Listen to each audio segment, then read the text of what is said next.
Olá, amigo, tudo bem? Meu nome é professor Wander e vamos a mais uma aula do nosso curso básico de eletrônica.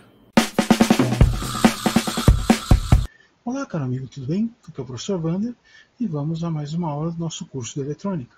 Nesta parte aqui, estamos aqui no circuitando, né? Então estamos vendo alguns circuitos aí interessantes. Desta vez eu procurei trazer algo aqui bastante interessante, um testador de cabo. Né? Então, vamos dar uma olhadinha na teoria. Olha lá. Quais são a função dos cabos?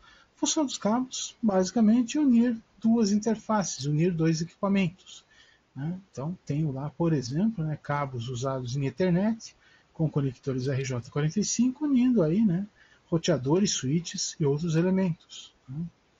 O que pode acontecer com o cabo? O que pode acontecer nesse cabo que pode tirá-lo da sua função normal de trabalho? Olha lá, oxidação.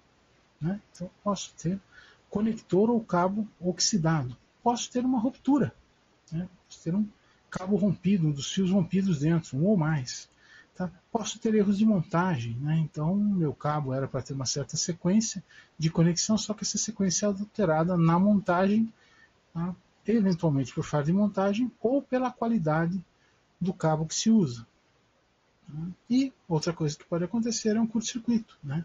Durante a instalação ou durante a montagem do cabo ou até durante a fabricação do cabo aqui eu posso ter algum problema. Já peguei problemas desses na minha vida profissional. Tá? Posso ter, como eu disse, falha de componente. Né? Então, olha lá, posso ter um conector aberto, posso ter alteração dentro do cabo de conexões curtos internos, né? Já vi isso acontecer.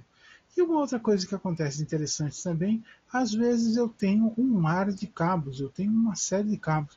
Quem que se conecta com quem aqui? Tá? Situações bem pensadas, bons projetos, tem anilhamento. Então você pega na ponta aqui do cabo próximo ao conector, tem um conjunto de anilhas identificando que cabo é. Muitas vezes as instalações são feitas sem isso. Tá? Então, para quem instala, ficou fácil. Eu liguei um cabo, liguei outra ponte, tudo bem. Depois você chega lá, tem uma série de conectores e uma série de cabos. Quem é quem no reino da fantasia? Difícil de saber. Tá? Então, testa cabos ajuda nesta parte também. Tá? Como é que eu posso testar um cabo? Bom, eu posso testar um cabo classicamente usando um multímetro. Né? Posso ir lá no meu cabo e testar ponta a ponta. Funciona, funciona. É o ideal? Nem sempre. Olha lá. Por quê? Com o multímetro pode ficar difícil testar um cabo. Né? Por quê? Olha lá, desvantagens da posição.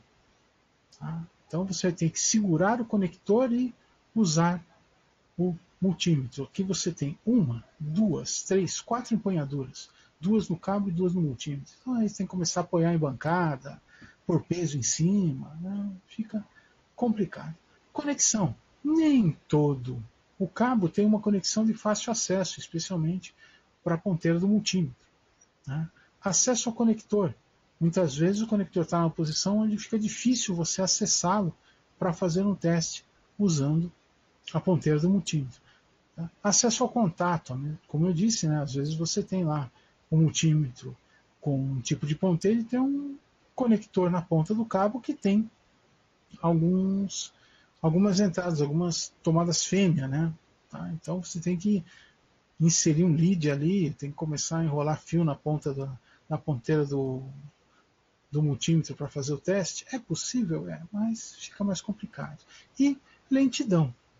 Né? Então você faz todo um trabalho para acertar a conexão de um lado, aí você vai acertar a conexão do outro, escorrega o lado de cá, pula o conector fora do outro lado. Dá para fazer? Dá, mas é complicado e difícil. E outra coisa, só funciona para medição a curta distância. Você tem o limite do comprimento dos cabos do multímetro. Se você tiver que fazer um teste entre duas salas, aí já começam a ter que partir para aquelas mágicas, para aquelas gambiarras. Eu fecho um curto de um lado e meço, vejo se o curto foi fechado do outro. Então tem como fazer? Tem, mas é mais difícil, é mais complicado. Qual que é a solução? Olha lá, solução testador de cabos. Já vou adiantando, a interface aqui, pode ser a interface que você achar melhor. Tá? Não é obrigado a usar a interface que eu estou sugerindo. Eu usei algumas interfaces aqui, algumas maneiras de conexão que facilitam o teste de alguns cabos. Porém, se você tiver um cabo específico, uma conexão específica, basta conseguir um conjunto de conectores, tá? Que você consegue ajustar o circuito para a conexão que você quiser. Então, olha lá. Peguei aqui dois RJ45, né? Conectores tipicamente usados em Ethernet, fêmea, né? E tenho aqui um cabo com dois machos. Conectei. Tá? O que eu vou fazer? Vou ligar o meu testa-cabo. Olha lá. Liguei o testa-cabo. O que começa a acontecer? Ele vai testando fio a fio para ver se está tudo correto. Então ele testa lá os N fios de acordo com o cabo que eu tenho e a conexão que eu fiz aqui das minhas interfaces. Muito bem. Senhores, de novo, olha lá. Liguei, ele vai testando fio a fio. No caso aqui, eu tenho aqui uma série de conexões. Muitas vezes o meu cabo aqui tem menos, então eu vou ter tentativas que não vão ser positivas, não vou frutificar. Por quê? Porque eu tenho, por exemplo, 11 possibilidades de teste e só tenho 9 fios. Então, duas possibilidades aqui não vão se manifestar. São as flexibilidades aí que o circuito nos traz. Muito bem. O que o meu testador de cabo deve encontrar, deve detectar?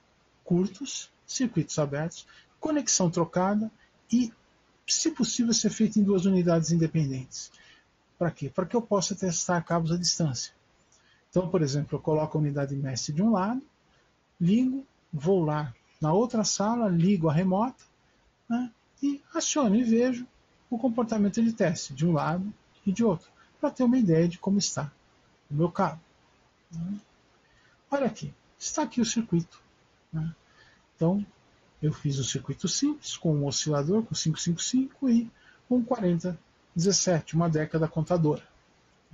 Vamos ver em detalhes cada parte desse circuito aqui, para se ter uma ideia de como ele funciona. Primeira coisa, 555. Então, o que eu fiz? Peguei o circuito, que é um circuito preparado para fazer vários tipos de oscilador, né? Usei a saída, né? Aqui, ó, pino 3, desculpem, usei a saída, pino 3, para alimentar dois resistores que, de acordo com a chave aqui, vão me carregar ou descarregar o capacitor de 10 microfarads. Tenho aqui as entradas 6 e 2, né, pino 6 e pino 2, detecção de 1/3 da tensão de alimentação, detecção de 2/3 da tensão de alimentação. Então, qual é a ideia? Chegou a 1/3, a saída vai a 1, eu carrego o capacitor. Chegou a 2/3, a saída vai a 0, eu descarrego o capacitor. E assim eu fico nesse ciclo de carga e descarga. Pino 8 VCC, pino 4 reset, não vamos usar, mantido VCC, né, o reset barra, né, se ele reseta quando vai a 0. Pino 1, terra, né, ground, GND, aqui. Pino 5 é a tensão de controle, não vamos usar, só vamos filtrar esse ponto aqui para evitar qualquer ruído. Né. O pino 7, que seria o pino de descarga do capacitor, eu gosto muito de usar esse tipo de associação aqui. Tá. Eu polarizo previamente com um resistor de 1 MΩ AVCC e mando esse sinal aqui para frente. Tá? Capacitores para desacoplamento da fonte, né? E no caso aqui, pode-se adotar uma fonte, eu preparei para trabalhar com uma fonte de 9 volts, uma pilha daquelas quadradinhas, né, de 9 volts. Por quê? Se você quer algo móvel, né, melhor não depender da energia da rede, e sim de uma bateria. Esse circuito aqui funciona bem com a bateria, eu deixei ele funcionando coisa de 3 dias com a bateria, né, funcionou normalmente. A bateria tem uma grande durabilidade nesse circuito aqui. E aqui, né, uma visão aqui mais próxima do nosso NE555. Né? Pode ser micro A, pode ser CD, tem uma série de fabricantes aí que usam o código 555 para esse temporizador. Então olha lá, sinal aqui, ó,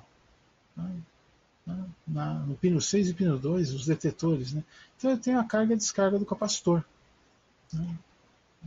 Olha lá, o capacitor carrega quando a saída estiver em 1 e descarrega quando a saída estiver em 0. Então eu mantenho esse perfil de oscilação. E a minha saída, né, Quando a minha saída aqui, o pino 3, estiver em 1, ela está em aberto. Então eu tenho a polarização de 1 MeV que me leva a VCC. Quando a saída está em 0, o transistor interno aqui está conduzindo e eu tenho a saída em 0 volts. Então o pino 7 aqui se comportaria como se fosse uma saída open collector, ou coletor aberto. Então ela é boa para levar a terra, só que ela não impõe um sinal 1. O sinal 1 tem que ser imposto externamente, polarizado aqui no caso, o resistor de 1 mega. Senhores, vou usar um 4017. 4017 é um contador decodificado em década contadora. Então, a cada pulso de clock, quer dizer, a cada vez que o meu clock vai a 1, eu caminho de uma saída para outra. Aqui entre parênteses estão as saídas, de 0 a 9, 10 saídas, e aqui os pinos. Então, 3, 2, 4, 7, 10, 1, 5, 6, 9, 11. Note que os pinos não seguem a mesma numeração da saída. Tenho lá reset, alimentação, o terra, o inibidor do clock, que é o pino 13, e o que acontece? A cada vez que o clock vai a 1, a minha saída muda. Está aqui, tirado lá do datasheet, o comportamento do 4017. Note, uma vez que o reset esteja em 0 e o clock enable esteja em 0 também, a cada subida do sinal de clock, eu desligo a saída anterior e ligo a próxima. Eu usei também no nosso circuito o sinal de carry out para ter uma 11ª saída. Então eu vou aqui de 0 a 9 e teria uma saída 10 aqui com esse comportamento do carry out. Então eu consigo, se eu quiser, testar 11 fios, então conector até de 11 fios. Lógico, alguém pode falar, professor, se eu quiser testar um conector de 22 fios, eu posso colocar dois 4017, alimentando o quê? O clock do próximo com o carry out do primeiro. E aí eu faço uma contagem e depois continuo para outra. Posso fazer várias contagens aí. Mas nossa ideia aqui era limitar a 10 ou 11 pontos de conexão. Então, tenho aqui o 4017 operando e coloquei um circuito aqui, no pino 15, capacitor de 470 nanofarads, resistor de 100K. Por quê? Fiz aqui um circuito de reset. Se você ligar esse circuito, inicialmente ele não parte da saída 0, ele parte normalmente da saída 5. Então ele conta 6, 7, 8, 9, 0, 1, 2. Se você pegar e ligar esse circuito, vai ver que ele parte da saída 5. Para partir da saída 0, você tem que usar um circuito de reset. Alguém pode falar, professor, mas por que ele parte da saída 5? Por quê? Da saída 6. Por quê? Porque quando ele vai da 5 para 6, ele aciona o carry out. Então, eu consigo usar isso aqui para fazer um outro elemento contar à frente dele. Então, como é que funciona o circuito de reset? Uma vez fechada a chave, alimentado o circuito, e inicialmente o capacitor estará descarregado. Então, olha lá, o capacitor estará descarregado e um dos lados dele vai repentinamente de 0 para o valor de VCC. Muito bem. O que acontece aqui? Inicialmente o capacitor está descarregado, então eu tenho um pulso de carga. Então esse capacitor inicialmente está descarregado, quando eu ligo o sinal vai a 1 VCC e depois ele vai se carregando, esse ponto aqui vai vindo para a terra. Então eu tenho um pulso de carga. Este pulso aqui, calculado em cima do valor do capacitor e do resistor, é suficiente para resetar o meu circuito. Então toda vez que eu ligo a alimentação, eu dou um pulso e começo a contagem pela saída 0. Se você quiser economizar, não tiver problema, você pode eliminar isso aqui, colocar o reset diretamente à terra, e ele vai iniciar a contagem aqui na saída 5. Pode ser para uma redução de custo, também pode se fazer isso. Como é que funciona a lógica de teste? Que eu acho que é a parte, embora mais simples, mais importante desse circuito. Então, tenho aqui o quê? As saídas do 4017, no caso aqui peguei só 4 saídas para não ficar muito apertado o desenho aqui. Então eu tenho aqui 4 saídas, resistor de 1K, 4 LEDs, né? 4 diodos ligados em contrafase com LEDs, com LED na função reversa do LED. Então, se a energização for positiva aqui e negativa aqui, o LED acende. Se a energização for contrária, o diodo conduz. Né? Aqui é a mesma coisa. Eu tenho um LED, né, e um diodo ligado em antiparalelo, no sentido contrário. Ou seja, se aqui for positivo e aqui for negativo, o LED acende. Se for o contrário, o diodo conduz. Muito bem. Para que serve isso? Olha lá. Vou fazer um teste normal. Cabo de 4 vias. Tá? 1, 2, 3, 4 vias. A com A', B com B', C com C', D com D'. Muito bem. A saída 1 está ativa. Tá? Então, esse LED aqui vai... Então, esse diodo aqui vai estar cortado, o LED vermelho acende, corrente flui por aqui, acende o LED verde. Pô, mas como acende o LED verde? Simples, todos esses outros diodos aqui, ó, esses 3 diodos aqui e esses 3 diodos aqui, vão estar polarizados diretamente. E este ponto aqui vai enxergar os zeros aqui através desses resistores de 1K em paralelo, né, e através dos 6 diodos aqui. Então, este é o caminho que a minha corrente faz para retornar para o circuito. Então, ele acende o elemento que eu estou testando e não vai acender, mas eu vou usar os outros elementos como retorno. Isso aqui é importante porque esse circuito aqui serve para testar no mínimo 2 cabos. Com cabo só não funciona porque eu não tenho retorno. Tá? Então, se você for fazer um teste com um cabo apenas, eu quero testar um cabo, você tem que ligar pelo menos um outro, tá, dos pontos de teste um com o outro. Okay? Muito bem. Olha lá. Teste normal. Vou testar o fio 2, o fio B. Aqui. Olha lá. Mesma coisa. Tudo correndo bem. Né? O LED vermelho vai acender de um lado, o LED amarelo vai acender de outro. E o retorno é feito pelo restante do circuito, como era feito anteriormente, só que agora, né, a saída 1 está em 0, a saída 2 está em 1. Muito bem. Então, e assim ocorreria com todas as saídas até a última. Muito bem. Imagine que eu tenho um circuito aberto, senhores. Olha lá. Aqui, circuito aberto. Não tenho condição de corrente. Então, não acende nada. Meus LEDs ficam todos apagados. Né? Então, isso detecta a inexistência de condutividade, né? A inexistência de completamento de circuito naquela linha, naquele fio dentro do meu cabo. Se for a saída 2 acionada, os LEDs vão acender porque o retorno é feito por aqui. Note que o retorno não é feito por cima, que está aberto. Né? Então, assim é o teste aberto. O teste aberto não acende ninguém. Imagine que eu tenho um curto, senhores. Tá? Então eu tenho o fio A em curto com o fio B aqui. Né, na saída 1, meu LED vermelho desse lado vai acender forte e esses 2 LEDs aqui amarelos vão acender fraquinho. Né, porque a minha corrente vai se dividir, eu vou ter os 2 LEDs em paralelo, a corrente para cada LED é menor. Né, uma parte da corrente pode retornar por aqui, fazendo divisor resistivo, e o resto, né, retorna por aqui. Então, este LED acende forte e esses 2 LEDs aqui acendem fraquinho.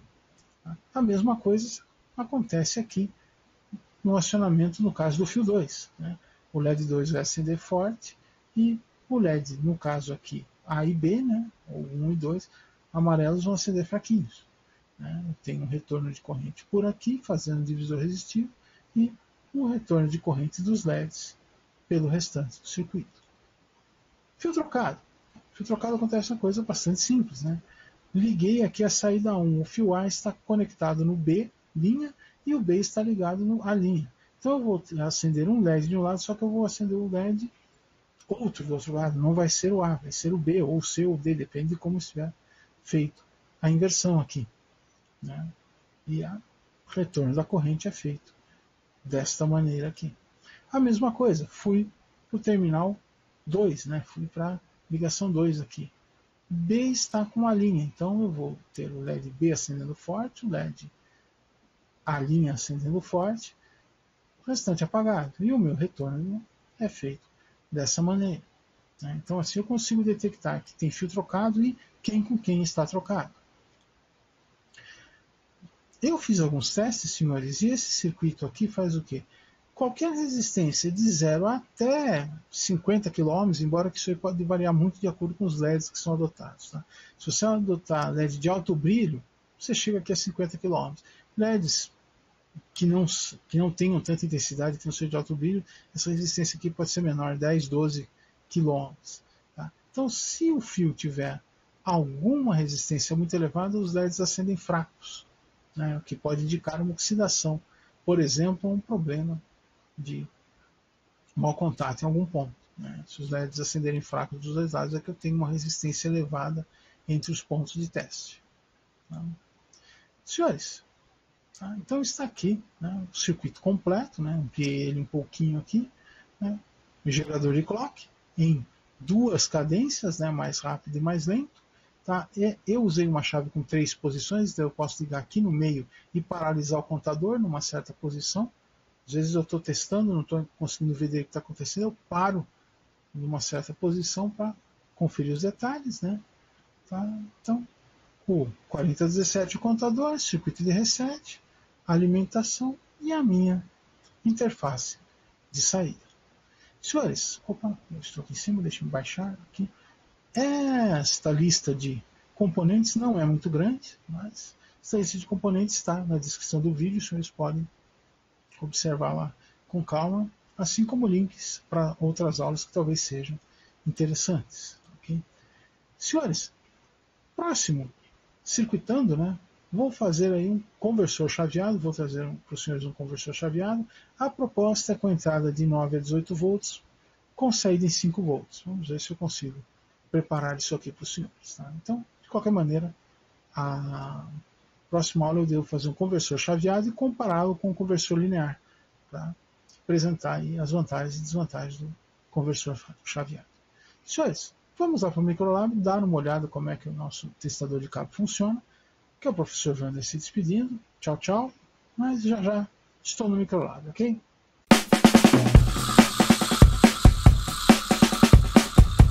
Olá, caro amigo, tudo bem? Estamos aqui no Microlab e vamos ver agora o testador de cabos. Olha lá, está aqui o circuito. Capacitores da fonte, capacitores da base de tempo. Tenho aqui entrada positiva, ponto de tomada de sinal, 2 resistores de tempo, resistores de polarização, capacitor de reset, os 2 CIs, né, o 555 e o 4017, e aqui todos os resistores e LEDs. Né, tá? Aqui, conectores variados, né, a gente pode colocar o conector que quiser, eu coloquei aí alguns conectores, né, e aqui a parte remota com os seus diodos e os seus LEDs. Né. Então, vamos fazer um teste agora, olha lá, coloquei um cabo, né, uma imitação de um cabo lá, de um DB9, né, só que esse cabo tem alguns detalhes, olha lá, vamos acompanhar o que acontece no teste. Ó. Cabo 1 está ligado, né, cabo 2 também, o 3 e o 4 estão invertidos, né, olha aqui, ó, como se houvesse uma inversão de cabo. Né. O 5 e o 6 tem um curto, bem ali no meio, ó, bem visível, um curto. Né. O 7º cabo tem um probleminha, ele não existe, né? O 8º nano estão aí, ó. Aqui é o LED 8, olha. Então, pulou o 7, 8, ó, o 7 não acende. Tá? O 8 e 9 estão inteiros e normais. Então, nós podemos ver o comportamento, né?